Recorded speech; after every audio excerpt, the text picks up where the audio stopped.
1968, México tenía como presidente de la República a Gustavo Díaz Ordaz y como secretario de Gobernación a Luis Echeverría Álvarez.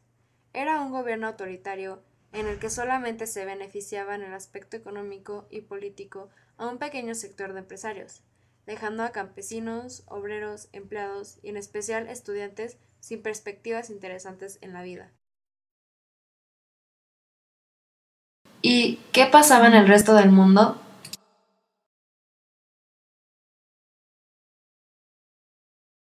En el ámbito político estuvo la Revolución cubana, en la que el pueblo establece un nuevo gobierno liderado por Fidel Castro en 1959. El maoísmo en China, realizado por jóvenes y estudiantes que representaban el surgimiento de un nuevo hombre sin perjuicios burgueses. También las manifestaciones en el mundo en contra de la guerra que Estados Unidos hacía con bombas nucleares, masacrando al pueblo de Vietnam. En el ámbito social encontramos la lucha contra el racismo yanqui, el asesinato de Che Guevara, quien fue un símbolo de lucha contra las injusticias sociales. Asimismo, el movimiento contracultural de la época consistía en los hippies, la música de los Beatles y estaba presente el desarrollo de la filosofía existencialista que se basa en la libertad del pensamiento. Todos estos eventos fueron influyentes para el movimiento estudiantil en México de 1968.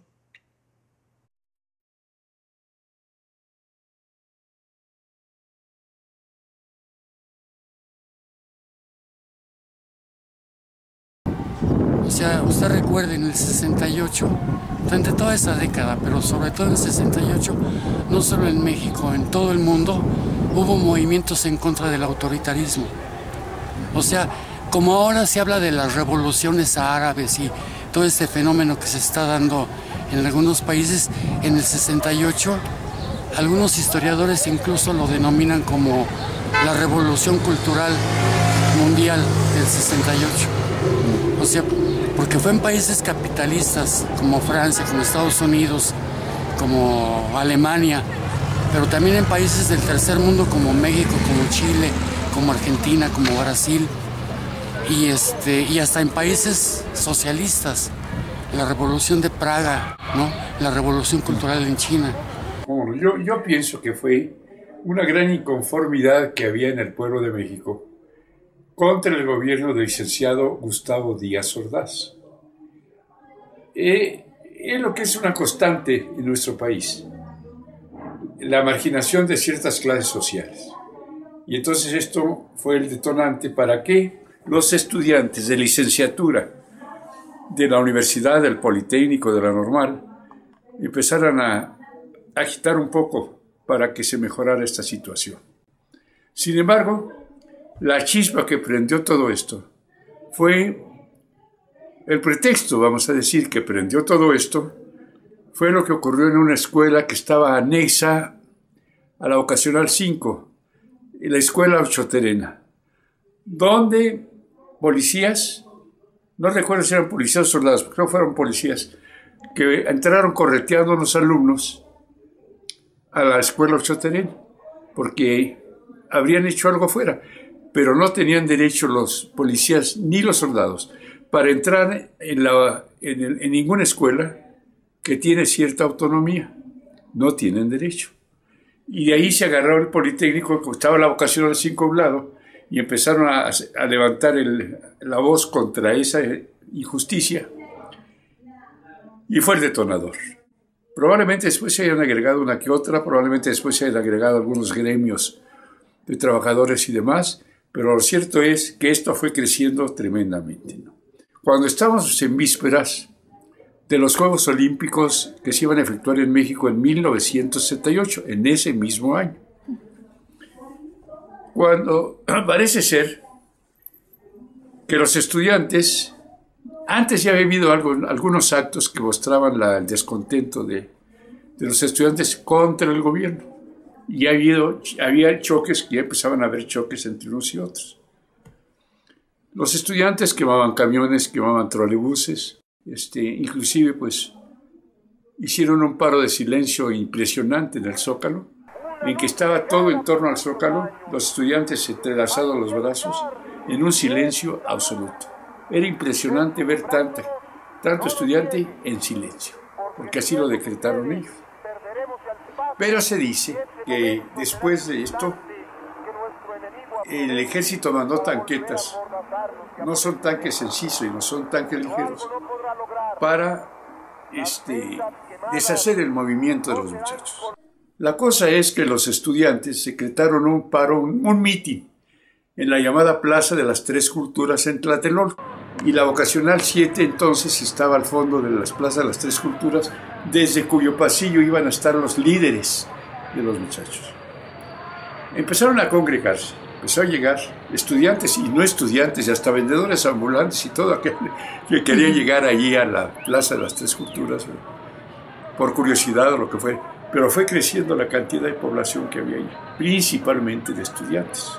A lo mejor se colaron hasta algunos de secundaria, no nada más y preparatoria y vocacional, en ese mitin. La realidad es que vino la orden, se dice que vino la orden del presidente Díaz Ordaz al licenciado Luis Echeverría Álvarez, que era el secretario de Gobernación, para que aplastara el movimiento, porque ya era inminente los Juegos Olímpicos y se requería de una acción muy fuerte para que se disipara este movimiento, se deshiciera el movimiento estudiantil. Lo que no se contaba, nadie creíamos que fueran a hacer esto, es que se movilizara el ejército.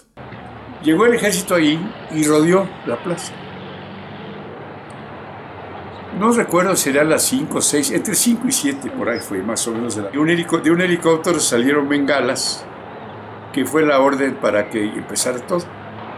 Que ordenaron cortar cartucho a los soldados, que también traían metralletas, y que empezaran a disparar contra los muchachos, contra los alumnos que había en la Plaza de las Tres Culturas.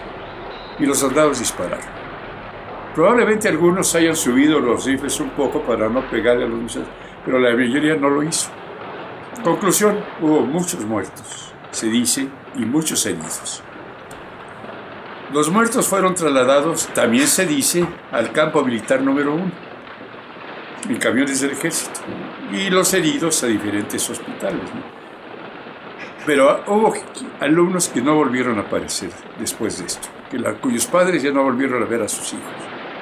Pues esta acción es inusitada porque nunca se había dado, cuando menos aquí en México jamás, y no sé si en otra parte de Latinoamérica o de Europa o del mundo, en donde el ejército haya abierto fuego contra estudiantes en la forma como ocurrió aquí. Obviamente, pues los periódicos ocultaron muchas cosas, ¿verdad? No hablaron del número de muertos, no hablaron de la realidad del movimiento, achacaban todo a los estudiantes, cuando que en realidad quien cometió todo esto fue probablemente la orden del presidente Díaz Ordaz a Luis Echeverría. A partir de entonces, creo que estuvieron muy controlados. Poco tiempo después de que se realizara esto, que fue en 68, se inauguraron los Juegos Olímpicos. Los periódicos no hablaron gran cosa de esto, como si no hubiera ocurrido nada, o minimizaban el acto, ¿verdad?, como sucedió. Lo cierto es que los Juegos los inauguró el señor presidente Díaz Ordaz. Me parece que esto fue en el estadio de CEU. Entonces, cuando esto ocurrió, yo daba clases en una secundaria y en una secundaria privada también. Estaba yo en la secundaria 61, para ser exacto, de la colonia Ramos Millán, la colonia proletaria. Y debo decirte que mis alumnos ya empezaban a hablar de que habían participado quemando algún camión, que le metían fuego, estopas prendidas al carburador de los camiones o de los trolebuses, levantaban la tapa de atrás del motor, le metían eso, pues claro que se incendiaba esa parte, ¿no? Esto fue frecuente, muy frecuente. Una huella imperecedera en las personas, porque fue un impacto bárbaro, ¿no? Y obviamente al estudiantado de las diferentes épocas. Prueba de ello es que esto se recuerda cada año se recuerda este acto del 68. Entonces, sí dejó desde luego huella, y yo pienso que seguirá influyendo en el criterio de los estudiantes, principalmente de licenciatura, a través del tiempo, ¿no? Sí. Bueno, de momento no se logró nada, nada, porque todo se apagó, los masacraron casi, entonces no hubo manera de ver pero el resultado que tuvo esto fue crear conciencia en el pueblo de México y en el estudiantado de escuelas superiores de que las cosas no caminan bien en nuestro país.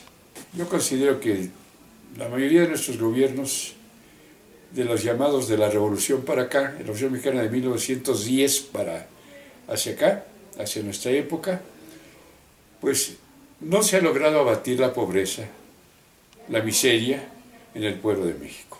Sigo viendo sectores muy marginados, de gente que le falta casi todo.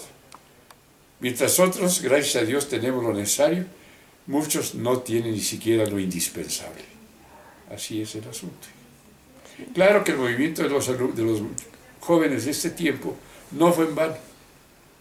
Yo creo que sus vidas, las vidas que se perdieron no fueron en vano, porque dejaron, como te digo, una huella muy profunda en el pueblo de México. Y estaba la prevocacional 4. Las prevocacionales eran las secundarias del Politécnico, o sea, era antes de la vocacional. Entonces ahí en la esquina estaba la Prevo 4. Yo estuve en esa escuela cuando lo de 68. Y acá donde también después estuvo la Clínica 27, ahí fue la vocacional 7, también el Politécnico. O sea, principalmente que no hay que olvidar. O sea, lo que ocurrió en esa fecha ha sido uno de los crímenes más brutales de nuestra historia. O sea, comparable a lo que hizo Porfirio Díaz para reprimir las huelgas de Cananea y Río Blanco. Una masacre, pues. O sea, nosotros sabíamos que estábamos ante un gobierno intolerante, represivo, pero nunca nos imaginamos que llegara a tanto. O sea, a masacrar brutalmente a centenares de personas. Sabemos que le preocupaba más, le interesaba más que se llevaran a cabo los Juegos Olímpicos en México el 2 de octubre y 10 días después se inauguraron esos Juegos Olímpicos aquí en la Ciudad de México. Obviamente nunca se va a saber la verdad exactamente de cuántos cayeron, porque ya en la noche, el día 2 de octubre, estuvieron en camiones del ejército recogiendo cadáveres y se los llevaron a incinerar al campo militar número 1. Entonces nadie llevó la cuenta de cuántos. Los 32 que dicen son los que a través de las cruces fueron a dar al CEMEFO, a las delegaciones.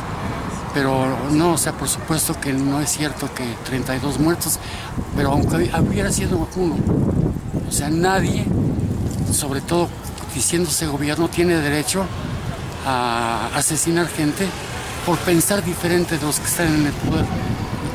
Y eso era lo que era el movimiento. Éramos un movimiento antiautoritario. Parece que ahora empieza otra vez a resurgir el estudiante, la voz de los estudiantes, que siempre han sido muy importantes en los países, porque el estudiante habla abiertamente, no tiene ningún compromiso con ningún patrón, con nadie. En consecuencia eran los que principalmente protestaban cuando algo no funcionaba bien en un país. A la juventud de hoy que no olvide y que se meta bien a estudiar la historia. Hoy muchos chamacos salen a manifestarse, no saben ni qué pasó. Que se metan a la historia, que en la memoria histórica está la verdadera posibilidad de que podamos construir un futuro mejor. Combativa, no nos cubren, no se olvida, desde lucha combativa. Echeverría, fascista, te tenemos en la lista. Echeverría, fascista, te tenemos en la lista. Echeverría, fascista, te tenemos en la lista. Echeverría, asesino, la cárcel tu destino. Echeverría, asesino, la cárcel tu destino. Echeverría, asesino, la cárcel tu destino. Cubre, no se olvida. Cubre, no se olvida. Es la consigna histórica de esta fecha. Lucha combativa. No se olvida, es de lucha combativa. viva, de manera ordenada y pacífica. Esta organización sindical marchará hasta el en repudio de esta política comités de lucha del en repudio. El movimiento estudiantil ha dejado una gran marca en todos los mexicanos. Ellos son el ejemplo de cómo siempre debemos de buscar la justicia en nuestros derechos y obligaciones como ciudadanos. Gracias a ellos, el México de hoy ha presenciado una serie de cambios que nos han brindado mayor libertad de expresión y respeto a nuestras garantías individuales. Se han alcanzado mejoras en frentes tanto políticos como sociales. Hoy se observa un incremento en el debate e intercambio de ideas. Se observa una mayor diversidad de temas que antes eran impensables traer al debate público. Se han institucionalizado procesos y se han previsto mayores mecanismos y controles de calidad y transparencia en la forma de gobernar. La cantidad de partidos y representantes políticos ha crecido y los ciudadanos se han ido transformando poco a poco en un jugador importante en el toma de decisiones del país. No obstante, aún hay muchos retos por alcanzar. Entre estos se encuentra el de que todos los mexicanos logren vivir una vida digna y libre, sin que estén atados a una situación de pobreza extrema, a una pobreza de educación y de ideas, a una pobreza de calidad humana. Hoy uno de los principales retos de este país es la desigualdad en la que se encuentran millones de mexicanos. Por ello, la lucha de exigir y trabajar por un mejor país debe continuar.